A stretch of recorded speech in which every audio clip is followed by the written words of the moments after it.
everybody. I am Ron Bumblefoot Thal, from whom gods destroy, and you are listening to, you are watching, you are experiencing Loud TV.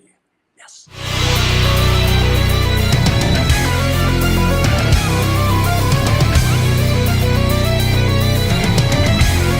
Guys, tonight, or for you, Bumblefoot, this is today, but in France, it's almost the night. Welcome on Loud TV for the very first time. Ah, merci beaucoup. Thank you. So you speak French very well, right? Horribly. Très terrible. Terrible. Let me get the right R. Terrible. Terrible.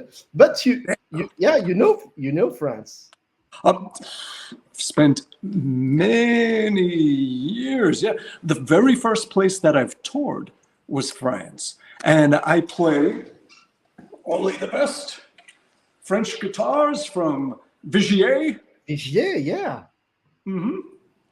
They make all my crazy guitars, and yes, I have a long, wonderful history with France, going back. Yeah, over 27 years. Yeah. Last time I saw you live, I think it was the last time in Élysée Montmartre. Amazing venue with Sons of Apollo for the very first album. I must admit that it was such a fire in the venue. It was amazing, you know. That's great. Very cool. Nice. And now we are very, really pleased to welcome you for this new band, so Whom Gods Destroy, and let us know about the story. And think, of course, you know Derek for years. You have played with him in Sons of Apollo, but what's the story of this new band with this amazing singer too? You know, how do you find all these such amazing players? You know. No, you just reach out. It's like, hey, I want to make a band. Okay. So we were doing the 2020 European tour. We had 20 shows. And after 4 shows, pandemic, had to cancel everything and head home. So we had all this unexpected time that we didn't plan on having. So Derek and I began writing a bunch of music, and we kept writing and writing and writing and writing. And it ended up becoming something new. And I knew Dino knew Yas and Bruno, and everybody's connected. In the music world, you find that there's only 1 degree of separation between everybody. So Derek lives near Yas and Bruno. Dino, we did one of those pandemic song videos together in 2020. The bass player was Felipe Andrioli of the band Angra, which is Bruno's band. Yeah. And yeah, everybody's connected. And Felipe was also, for the final shows that Sons of Apollo did, he was the bass player. Everybody's connected. Yeah. And also Dino was working with Yas, and they did music together as well. Everybody's connected. So this is a human connection. This is a real band, you know. Yeah. Because, you know, most of the time today, bands don't really rehearse. And I have the impression that this new band has a huge groove, and we feel alive, you know. Well, speaking for them, they definitely, they're good. And it's very kind of them to let me just kind of tag along and play some guitar. But yeah, they're amazing. Yas is super talented. He's an incredible guitar player, and he plays bass also. I mean, the real deal fingers and everything. He is a phenomenal musician. Dino, incredible singer, also an incredible keyboardist. Really? Bruno, just amazing drummer. That guy, he should be on the cover of every drum magazine. He is so good. There's nothing he can't do. And then there's Derek and me in the back, just doing our thing. And the Godfathers. The grandfathers. Yeah. Can we say that Sons of Apollo is out of order now? Well, it's split into two, where I have a band with Jeff Scott Soto, the singer. We have another band. There's a band called Art of Anarchy. Yeah, of course. I know this band too. Past of just difficulties. And during the pandemic, Jeff offered himself, said, hey, if you're looking for singer number 3, I'm available. And we made a third album that just came out last month. Yeah. And we're going to do some shows in 2 weeks. We're going to be doing a bunch of shows in the US. So get to have the pleasure of continuing with Jeff, which is great. He's a great guy to be in a band with. And Derek and I continued the path that we were on with Sons of Apollo in this new thing with Dino, Yas, and Bruno, and here we are. Yeah. Of course, we can recognize the core of Sons of Apollo on this very first album. Of course, your music and Derek keyboards we can recognize them on the very first notes, you know? Yeah, we're still doing the same thing that we did the same way. If anything, I always wanted to turn up the intensity knob on Sons of Apollo. And I think musically, we got to do that now with Whom Gods Destroy. In Sons of Apollo, Derek and I wrote the music. And to start off Whom Gods Destroy, it started the same way, where one of us would send a little piece of music to the other, and then I would send it back with something added to it, and Derek would send it back with something added, and I would send it back. We would just play ping pong with the song, just growing and building it into a song. And that's how a lot of the songs began. That's how the band began, how the album began. And then once everybody was on board, they were contributing all their parts and everything and made it sound like what it is. Yeah. Where did you record this album? It started in 2020. But where? Where did you record? Where? Well, I recorded the guitar in this room, and Derek recorded at his studio. Everyone has their own studios. That's how it is these days. Yeah, everyone has their own studios, and because of the pandemic, it couldn't travel, couldn't do anything. We had to do it that way. No flights, couldn't do anything. Yeah. So that's how we did it. And is there a man? Is there a man or a woman behind the mix and the mastering? I am the woman. Oh. I did the mixing. Yeah, so everybody would record and send it to me, and I did the mixing and the mastering. And any changes, and we all contributed to the sound.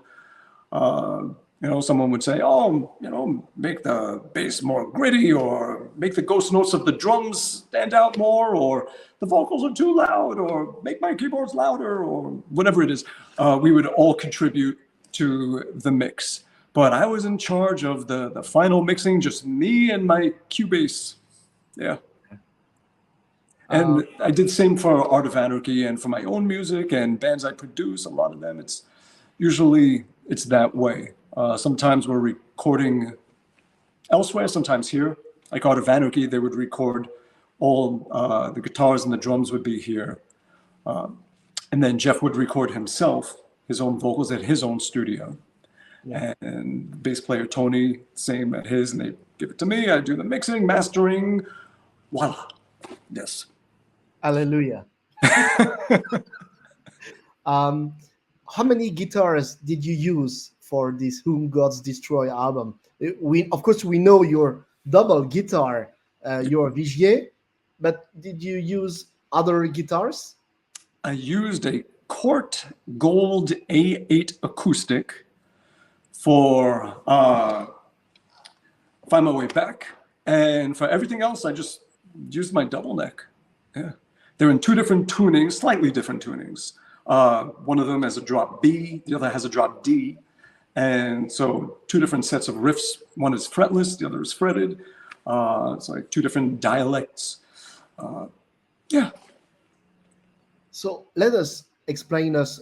I'm not a musician, but let me know about your double guitar. What's the what's the use of it? And I think you are the only one that I know to play on a double guitar. What It's let us know. it's a special kind of double neck. Like usually in the past, this would be a 12 string that you use like a very jangly for chords and things. But this one, the top neck, is more like a cello or a violin. So everything is along the length of the string. It is imperfect. It is more of a voice kind of.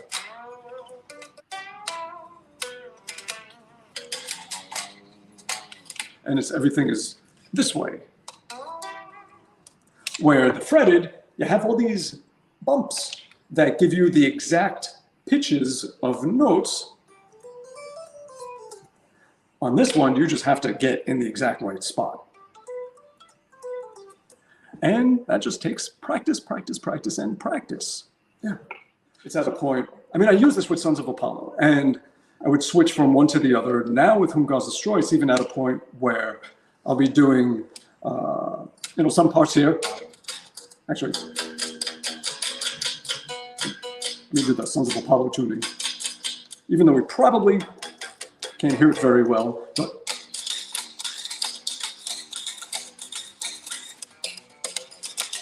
all that stuff, and then this neck for those. But now, even with this band, it's getting to the point where I'm using both at the same time, where it's like,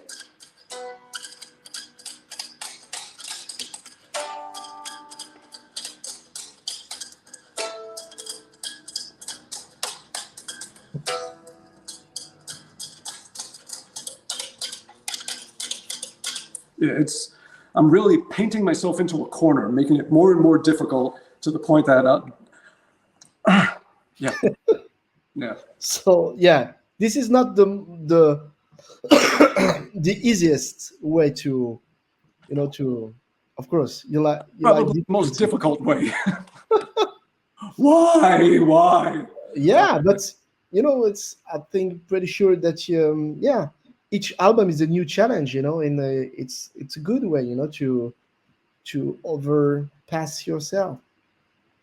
Yeah. I mean, sure, I could have absolutely just made it a lot easier on myself, and just say.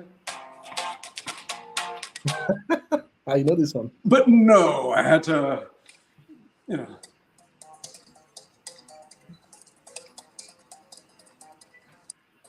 make it as impossible for myself as possible.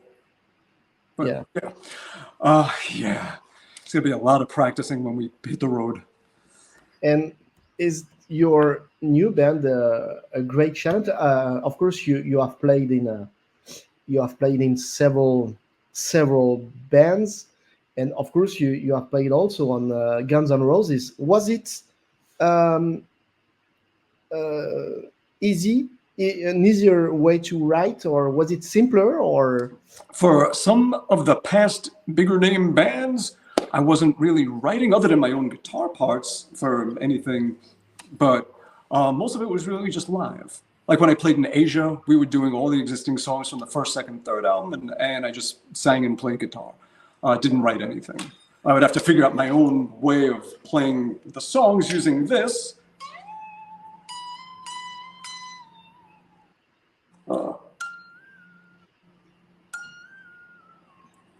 But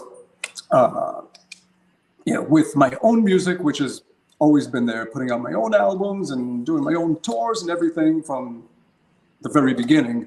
Yeah. Then I just write how I write, whatever you feel, whatever you think, whatever it is, you just get it out of you. And with Art of Anarchy, Sons of Apollo, bands that Whom Gods Destroy, bands I've collaborated with, that's different. You add your piece, you add your ideas, mixed with everybody else's. You are not the sole ingredient in it. It's everybody's ingredients coming together that make it what it is and make it something more than one person could ever be. It's more collective. Yeah. And everybody has something, an idea that no one else would have had. So it makes it more unique. Yeah, that's why every band is unique. Yeah. Oh, we need that. We need something unique, And but the common point between Sons of Apollo and Whom Gods Destroy is in the title, with of course the gods, the common point in the titles. So was it your idea to put the word gods, and of course Apollo was a god too? So Yeah, Sons of Apollo was Derek's idea. That was his idea. When Gods Destroy, we couldn't think of a name. We were ripping our hair out. We could not come up with a name. And we were trying everything. We were going through old Twilight Zone episodes, going through all different things. And then we were going through Star Trek episodes. And one of them from 1969 was called Whom Gods Destroy. Wow. We both looked at each other like, I kind of like that. And yes, and it turns out it's from old literature. For whom gods destroy, they first make mad, meaning that gods will make you crazy, as the first step of destroying you. So the band, Whom Gods Destroy, and then the name of the album, it's like the second half of that quote. They make you crazy. So Insanium. Yeah. This is a Latin word. It sounds like a Latin word. I was looking up every language of every possible word I could think of, and then checking to see if there was already a band or an album then, and all that kind of stuff. And I think the Latin one was not Insanium, but Insaniam, I think, if I remember correctly, because I was just going through everything night and day trying to come up with something. And it sounded good. It sounded right. So fuck it. We went with it. Yeah, that's it. Insanium. It fits very well with the world we are living in. More than ever. Yes. So who was the main writer for the lyrics on this album? Oh, Dino. Dino. Definitely, yeah, Dino. And it should be that way. The singer, they have to sing these things. It needs to come from their heart, their thoughts, yeah. So I always like and prefer and want it to be the singer that's speaking their own words. Don't you feel that today we are like a break point in our civilization? There have been a lot of studies saying that they think society will completely break down by the year 2040. That is leading to that. There is this tension that everyone feels. It can't be denied, and it's everywhere. And I think what we need to do, instead of just going along for that ride, is we really need to each do our part to not add to it, and to be a good contributor to humanity and do what we can in any little way we can. Everything is contagious. Laughter is contagious. Happiness is contagious. Anger is contagious. Fear is contagious. We have to be careful about what we spread. And we have a responsibility, each of us, to spread something that is going to make the world and just the people around us better. We don't need to spread the fear. Half of the things we're afraid of never come to be. A lot of it is just we're being pushed and poked and riled for selfish purposes a lot of times, whether it's just clickbait. And we are being trained as creatures to react without thinking. And that has to change, for sure.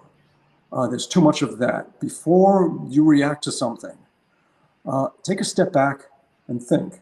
Maybe do a little homework and see, because you might just be being manipulated, and it happens constantly. We are, in this world of technology and incredible communication. It's so easy to misuse and abuse, and it happens all the time. And so often we don't even realize it, and we need to be more aware of it. And we need to just take a deep breath, step back, and think before we react to things, because it doesn't help the other way. Yeah, you were talking about fear and it reminds me a Ministry song, Fear. Fear is big business, you know. And of course, there is also Fear Factory song called "Fear is the Mind Killer." That we, so yeah, of course. Everyone from Mark Twain to Marcus Aurelius, you know, this has been an issue of humanity since we first began communication. Yeah. Yeah. Fear is a great way to control. Yeah. And what about I've heard that you have also a solo album. I think you have some material and some songs. Mm-hmm. All right. I have an album that has been done since June of last year, but instead of putting all the time that I need, which is a lot of time to get it out and get all the ducks in a row, all the pieces in place, the right way to release it. First, Art of Anarchy and Whom Gods Destroy. Then mine. That's just my nature, for better or worse. I put others before me. So bands first, then my stuff. Yeah. Great. So what about live? Because France loves you, and we need some Whom Gods Destroy live in France, or at least in Europe, you know? I hope so. We'll see what's possible. Yeah, once the album comes out, then promoters will sit back and say, let's see if people like this. And if they do, then I'll say, all right, we want to bring you out here. My venues are free in 6 months. And yeah, it's very, yeah, it takes a good minute to put a tour together. If it's a one-off show, it's like, hey, you're all free next week. Good, here's a bunch of money so you can get out here and cover the expenses of, you know, being here next week. But if it's a long tour, then it takes a lot of preparation of just everything. There's just the routing so it's sensible and it doesn't kill the driver or the band, or and the right places, the right times, and just doing it the right way. It takes a lot of planning in advance. So it's a good 6 months to a year before a band can do a good tour. You could throw one together, but to do it the right way, it takes time. So hopefully we'll start getting some offers and we could start putting something together. Yeah. Great. To finish, are there you have played with amazing, and we can hear it on this album, amazing musicians, amazing, beautiful human beings, you know? And is there anyone that you would like to play with or to collaborate with? Oh, well, most of them are dead, so I might have to wait a few more years to join them, and then, or days, who knows, hours. Yeah, George Harrison. Who else? I mean, it's a long list. Or let's think about live people. Who? You know, lately my answer has just been very simple. Anyone who's not an asshole. The more you're on this earth, the more you realize that that's the most important thing, is just surround yourself with good people. If you're going to be dealing with someone every day, make it someone that enriches your life, not makes getting up in the morning a chore. That's the most important thing. So at this point, I produce a lot of bands. You know, it's not famous people with this and that or anything like that, just good people. I like to work with good people. And that's the most important thing. And I don't care about fame or any of that bullshit. Just at the end of your life, you know, you're going to think of all the people that made it a good life. That's the most important thing. And the grayer I get, the more I realize that. So, yeah. So my list of who I would want to work with is anyone that has a good soul, that really just loves music and just is just not an asshole. That's all I ask. That's all I ask out of anyone. Don't be an asshole. Yeah, and I'll try my best to do the same. Yeah. then I'm pretty sure that you're on the good way, on the good side of the business. I try. It Okay. takes work. It takes, we are all a work in progress, and we all suffer our damage that we need to do the work and make sure that we can be a better person. So that's it. I'm doing the work. Everyone should do the work. Yeah. Wonderful. Thank you again for this interview. It was amazing. Thank you. A pleasure. Absolutely. I can't wait to see the new band live, and I'm pretty sure that you're going to tour in Europe, and it will be amazing. I hope so. I have a lot of practicing to do.